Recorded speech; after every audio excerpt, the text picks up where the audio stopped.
Assalamualaikum warahmatullahi wabarakatuh.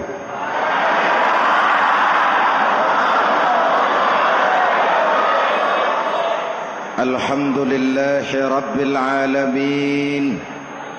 Wassalatu wassalamu ala ashrafil mursalin Sayyidina wa maulana Muhammadin wa ala alihi wa sahbihi ajmain, amma ba'du. Para ulama yang saya muliakan, hadirin hadirat ma'asyiral muslimin yang saya cintai, banyak kita alami perubahan-perubahan yang terjadi,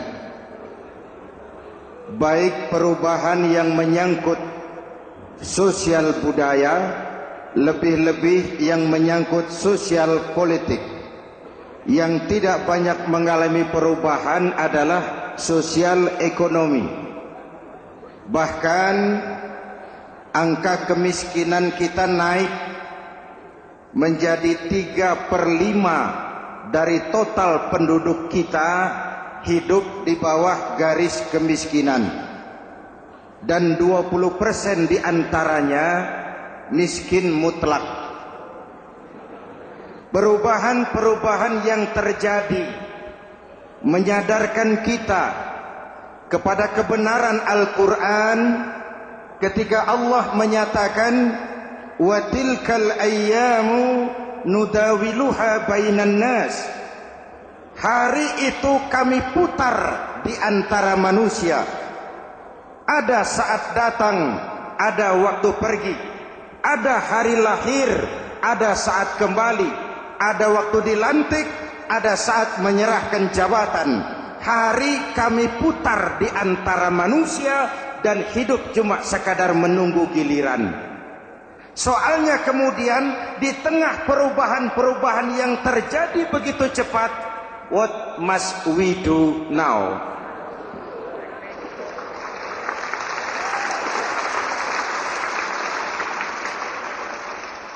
Saya juga nggak ngerti itu. Yang penting kan penampilan. Saudara-saudara kaum muslimin di seluruh tanah air, jadi pemimpin adalah pelayan bagi orang yang dipimpinnya.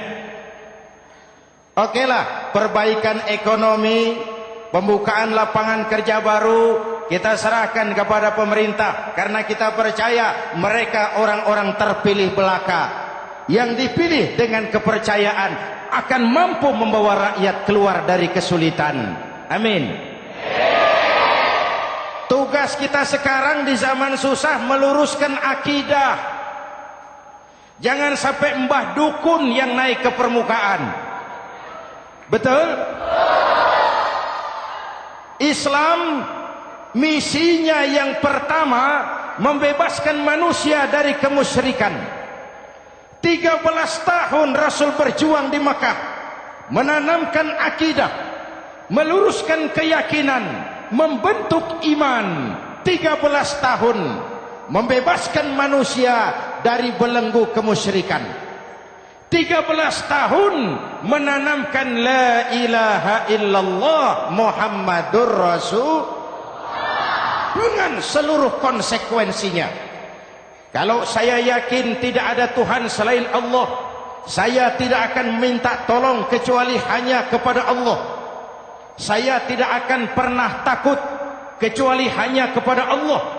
Saya tidak akan menggantungkan hidup kecuali hanya kepada Allah. Saya tidak akan minta rizki kecuali hanya kepada Allah. Saya tidak akan melarikan persoalan kecuali hanya kepada Allah. Kalau konsekuen dengan keyakinan ini, mbah dukun nggak dapat tempat.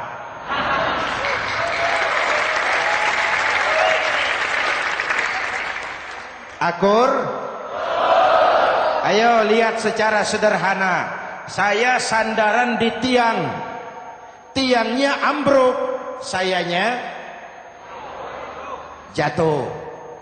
Saya sandaran di tembok, temboknya runtuh, saya juga runtuh. Saya sandaran kepada orang kaya, dia jatuh miskin, saya bangkrut. Saya sandaran kepada jenderal, dia pensiun, saya selesai. Tapi kalau saya sandaran hanya kepada Allah, Allah tidak akan pernah miskin, Allah tidak akan pernah lumpuh, Allah tidak akan pernah terpuruk, dan Allah tidak akan pernah berkurang kekuasaannya.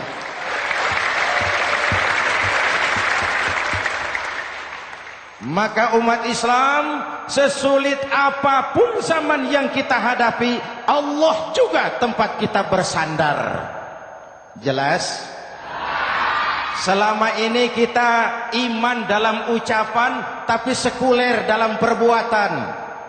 Di masjid ada Allah, di kantor Allah tidak ada, maka korupsi merajalela.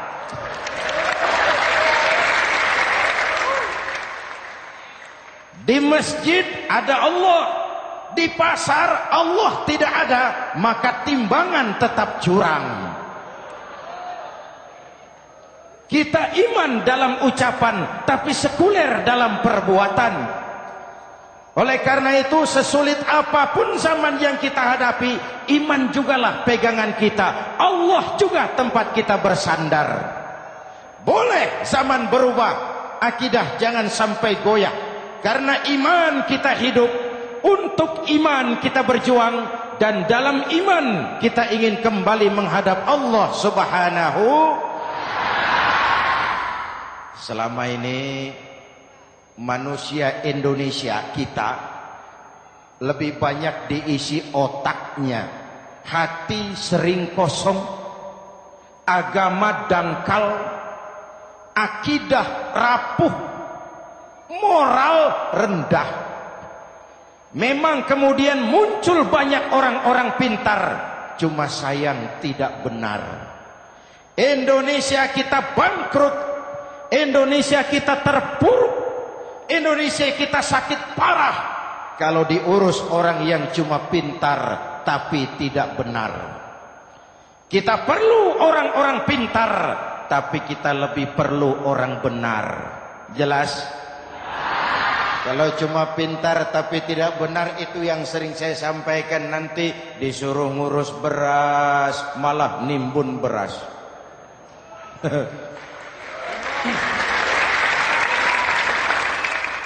Disuruh ngurus laut malah jadi bajak laut. Disuruh ngurus hutan rame-rame jadi orang hutan. Jutaan hektar hutan Indonesia kita ini merupakan kekayaan sumber daya alam kita yang harus digunakan bagi sebesar-besar kemaslahatan rakyat. Yang disuruh ngurus hukum malah bikin hukum seperti pisau, tajam ke bawah, tumpul ke atas. Jangan heran lalu di masyarakat muncul street justice, pengadilan jalanan, sebagai refleksi dari ketidakpuasan melihat sikap hukum yang sangat berpihak. Kalau yang kecil salah, hukum cepat-cepat ditegakkan.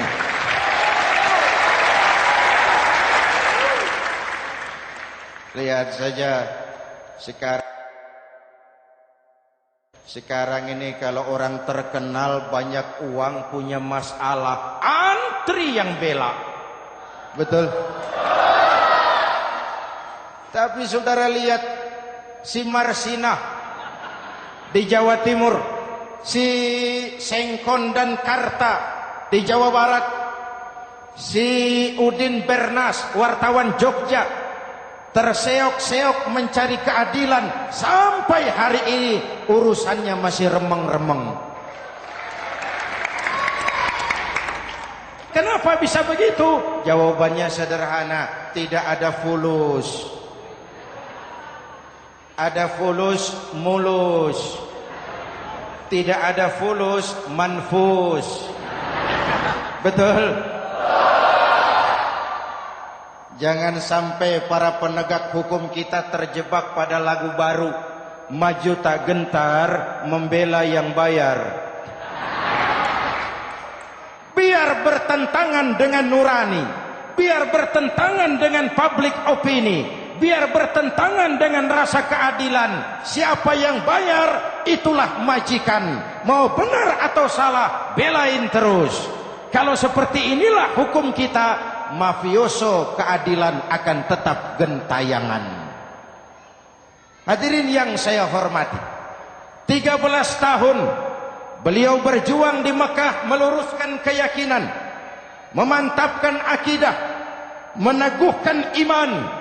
Dari situ segalanya dimulai, dan ke situ segalanya akan menuju. Intan paling mahal, mutiara paling berharga, tidak lain adalah nilai-nilai keimanan. Kalau itu sudah tergadai, apalagi yang bisa kita banggakan dalam kehidupan ini? Kita merasa harta kita berharga, belum ada artinya ketimbang iman. Kedudukan kita punya nilai pun belum ada artinya ketimbang dengan nilai-nilai keimanan. Itu intan paling mahal, itu mutiara paling berharga. Harta baru ada manfaatnya kalau dilandasi dengan iman. Jabatan dan kedudukan baru terasa gunanya kalau dilandasi dengan keimanan. Kalau jabatan lepas dari iman, yang akan lahir Fir'aun baru. Jelas? Kalau harta terlepas dari iman, yang akan muncul adalah konglomerat Korun. Kalau ilmu pengetahuan terlepas dari nilai dasar keimanan, maka yang akan muncul adalah ilmuwan pelacur yang menyalahkan yang benar, membenarkan yang salah untuk kepentingan pribadi. Dan kondisi seperti itu tidak akan membuat kita makin sehat. Oleh karena itu, pada kesempatan ini, pesan pertama saya, menghadapi zaman susah, tetap jaga akidah, tetap pelihara keyakinan. Kesulitan bukan untuk ditakuti, untuk diatasi. Hidup adalah kerja keras, bukan keajaiban. Perubahan tidak akan datang hanya dengan simsalabim abragadabra. Perubahan tidak akan muncul hanya dengan berandai-andai. Perubahan tidak akan turun dari langit seperti turunnya embun di waktu malam. Perubahan adalah kerja keras, sehingga Al-Quran membimbing kita, innallaha la yughayyiru ma biqaumin hatta yughayyiru ma bi anfusihim. Allah tidak akan mengubah keadaan suatu bangsa kalau mereka tidak mau mengubah apa yang ada di dalam diri mereka. Yang ada di dalam diri itu rule of thinking, state of mind, cara kita berpikir, cara kita memandang kehidupan, cara kita mengatasi persoalan. Hadirin yang saya hormati, inilah iman. Berangkat dari ini kita menyadari, ini ujian buat kita rakyat. Dan kita rakyat Indonesia ini kalau sama susah sih sudah kenyang. Ya Pak? Ya Pak? Kita ini sebagai bangsa mengalami apa yang disebut oleh Bung Karno up and down. Naik, turun, timbul, tenggelam, pasang, surut.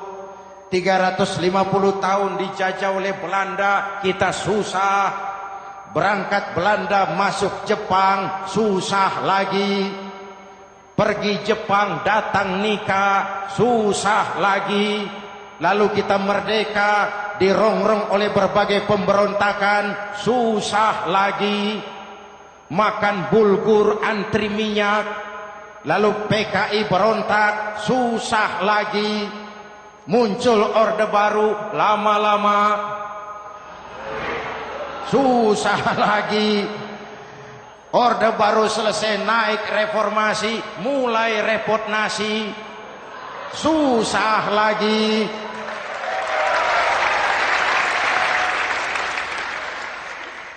Kalau susah kita ini sudah akrab, sudah intim. Mestinya kalau sudah susah seperti itu, jangan salah sikap menyikapi kesusahan. Jangan sampai kita potong kompas, ambil jalan pintas, terjebak menghalalkan segala cara. Itu tidak akan menguntungkan, itu tidak akan menyelesaikan. Kalaupun selesai, nampaknya penyelesaian sesaat. Dan penyelesaian sesaat bukan penyelesaian yang sebenarnya. Karena itu tetaplah dalam koridor keimanan. Boleh zaman berubah, akidah jangan sampai goyah. Silahkan masa berganti, tapi keyakinan jangan mati. Sekali la ilaha illallah, sampai tetes darah paling penghabisan, tetap la ilaha illallah. Sanggup? 3 orang. Sanggup? 21. Sanggup?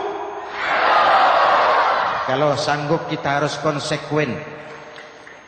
Saudara-saudara di seluruh tanah air, misi yang kedua dari Islam setelah membebaskan manusia dari kemusyrikan, membebaskan manusia dari ras diskriminasi, mengikat manusia dengan tali akidah. Sebelum Islam datang, manusia dibedakan oleh warna kulit, manusia dibedakan oleh faktor keturunan, manusia dibedakan oleh faktor harta dan benda. Adalah Rasul yang mengajarkan, innallaha la yanzuru ila suwarikum wala ila amwalikum walakin yanzuru ila qulubikum wa a'malikum. Allah tidak melihat potonganmu, Allah tidak melihat hartamu.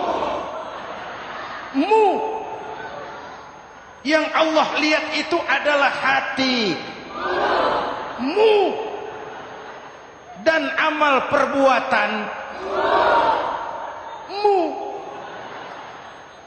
Jauh sebelum Amerika teriak-teriak membanggakan apa yang mereka sebut sebagai Declaration of Independence, Nabi sudah mengajarkan kepada kita semua, An-nas kulluhum li Adam wa Adam min turab, la fadla li Arabiyyin ala ujamiyyin illa bittaqwa.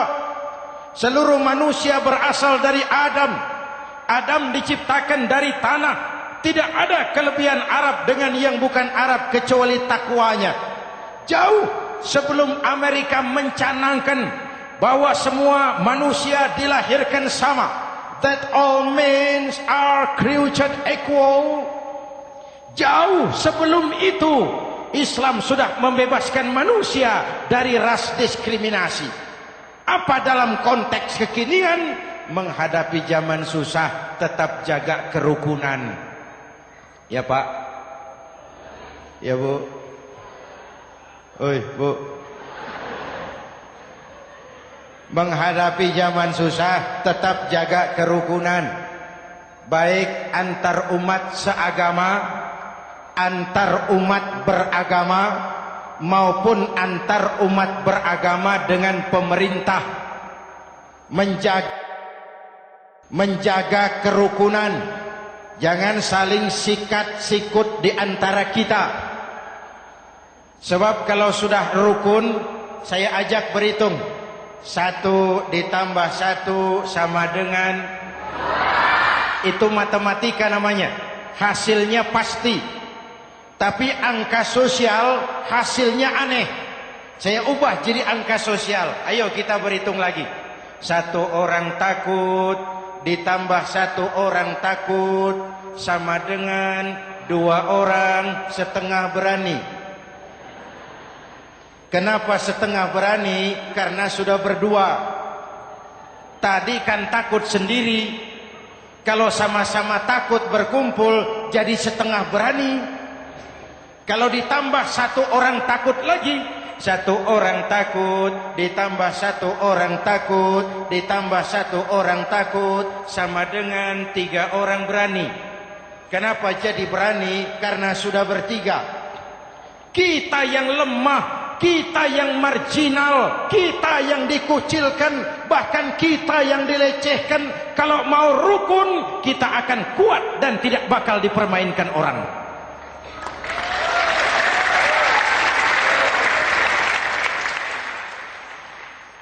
Tapi kalau rukunnya yang satu mau menikam yang lain, saya ajak berhitung lagi. Yuk berhitung yuk. 1 ekor ayam ditambah 1 ekor musang sama dengan 1 ekor musang. Kemana ayamnya? Dimakan musang. Betul nggak nih hitungan? Ayo kita hitung lagi. 1 ekor ayam ditambah 1 ekor musang sama dengan 1 ekor musang. Kemana ayamnya? Dimakan musang. Jadi kalau kita suka kumpul dengan orang yang mau makan kita, selesailah kita.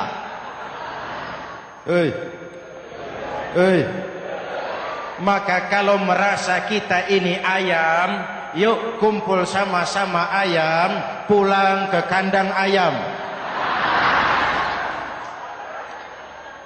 Kalau ada ayam kumpul ke kandang musang, itu namanya ayam minum baygon. Jelas? Menjaga kerukunan. Pertama, antar umat seagama, sesama muslim harus saling menjaga, harus saling memelihara. Baik dia muslim yang jadi kapolri, baik dia muslim yang jadi kasat, baik dia muslim yang jadi pengusaha, baik dia muslim yang jadi petani, nelayan, guru, semua komit menjaga semangat kebersamaan, rukun antar umat seagama. Jelas? Jelas? Hadirin yang saya hormati, atas dasar itu saya ingatkan kembali, kita semua ingin persoalan terorisme dilepaskan kaitannya dari agama manapun. Tidak ada kaitannya terorisme dengan Islam, dengan Kristen, dengan Hindu, dengan Buddha. Tidak ada kaitannya terorisme dengan pondok pesantren.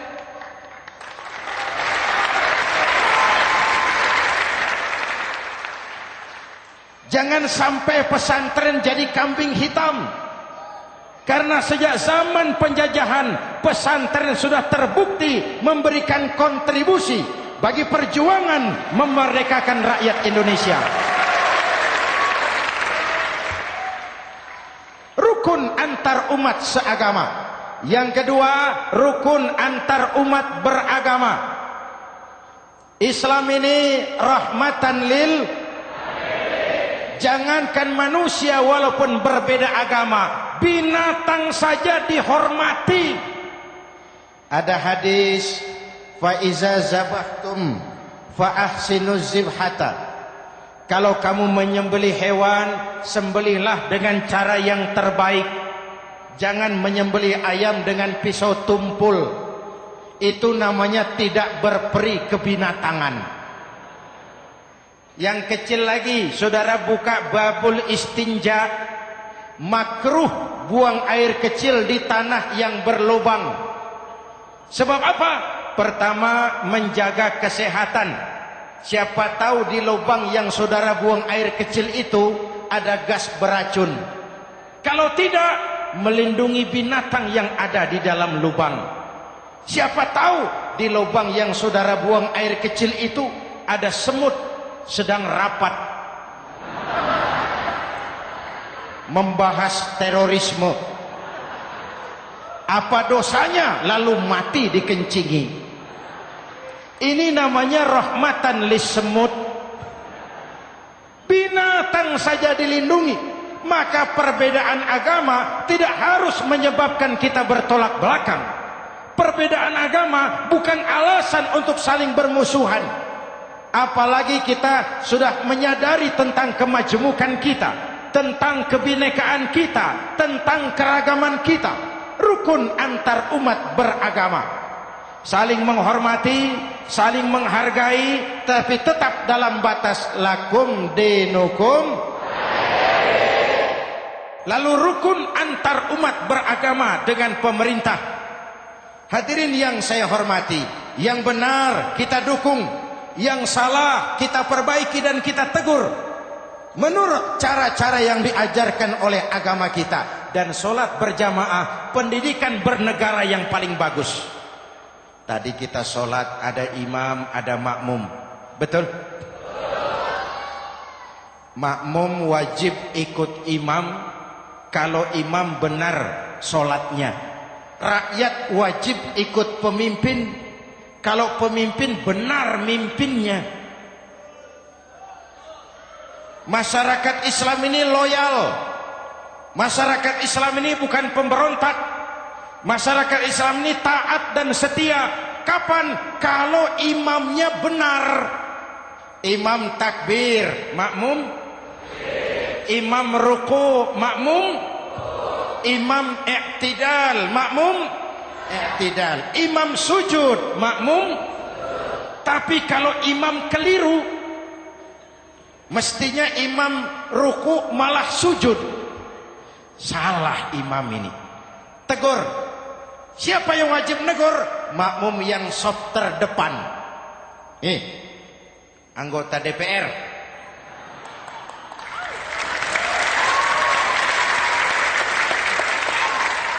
Ini wakil-wakil makmum ini, saf di depan ini. Kalau imam keliru, mereka paling tahu. Ngomong. Tegur. Bagaimana negurnya? Ada aturan main. Mestinya ruku, imam sujud. Salah ini imam. Subhanallah. Kan begitu negurnya. Betul? Tidak boleh juga imam keliru, makmum emosi. Main pegang. Woi, makmum salah. Hoi, hoi. Kacau sholat. Betul? Anggota dewan ini, saf di depan. Itu kalau imam keliru. Satu saat imam buang angin. Namanya manusia bisa buang angin toh. Apa makmum lalu berkata, demi kesetiaan saya kepada imam, imam buang angin, saya lebih keras lagi.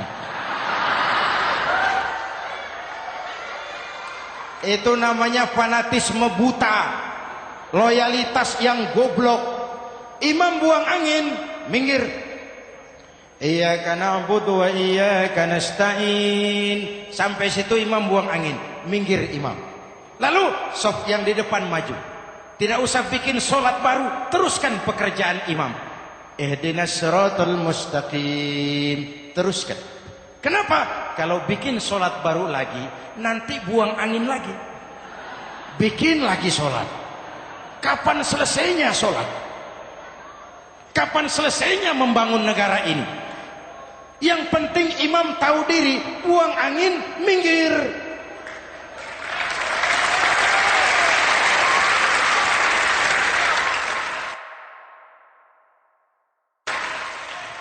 Ini kacaunya sholat berjamaah kita sekarang.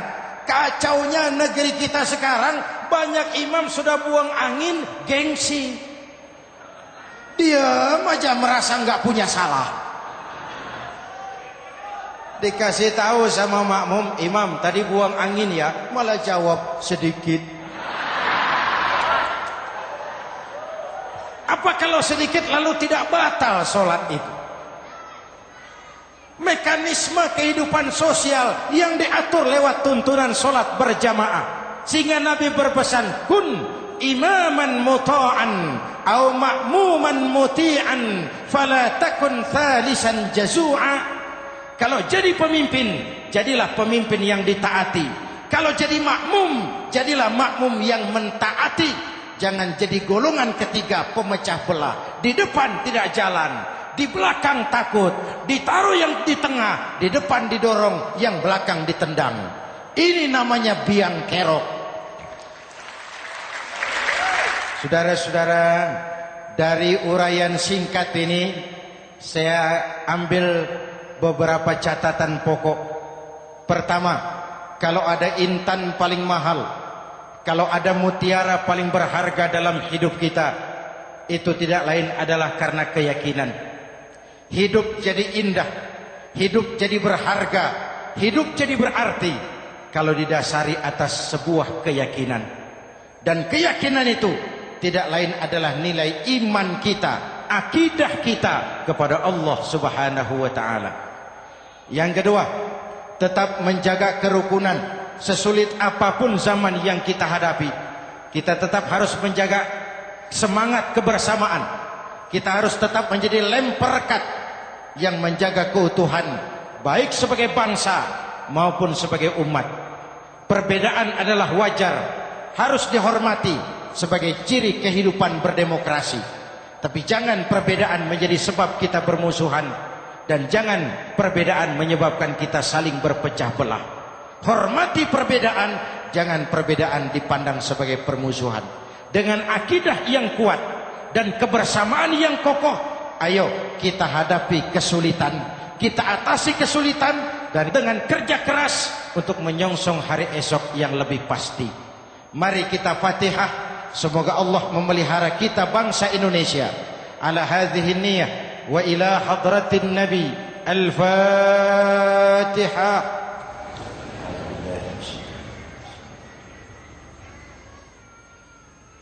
Iyyaka na'budu wa iyyaka nasta'in. Ihdinas siratal mustaqim. Siratal ladzina an'amta 'alaihim. Bismillahirrahmanirrahim. Amin. Alhamdulillahi rabbil alamin. Allahumma salli wa sallim wa barik ala sayyidina Muhammadin wa ala alihi wa sahbihi ajma'in.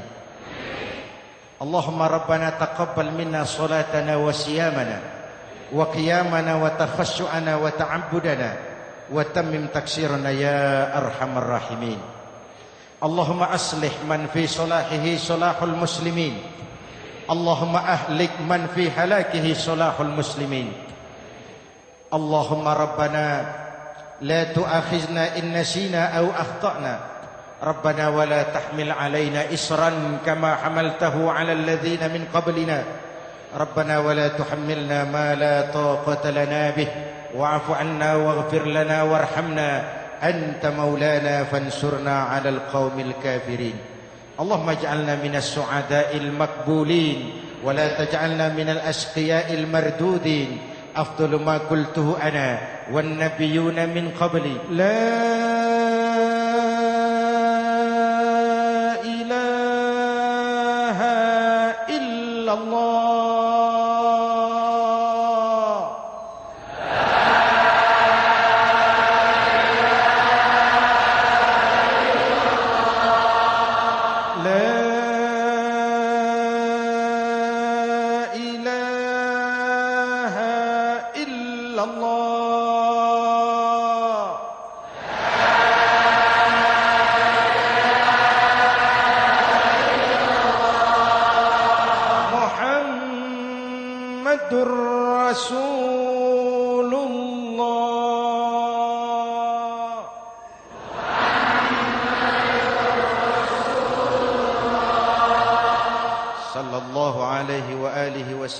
كلمة حق عليها نحيا وعليها نموت وعليها وبها نبعث إن شاء الله من الآمنين من الآمنين من الآمنين رحمتك يا أرحم الراحمين. صلى الله على سيدنا محمد وعلى آله وصحبه أجمعين. أنا ربك رب العزة عما يصفون.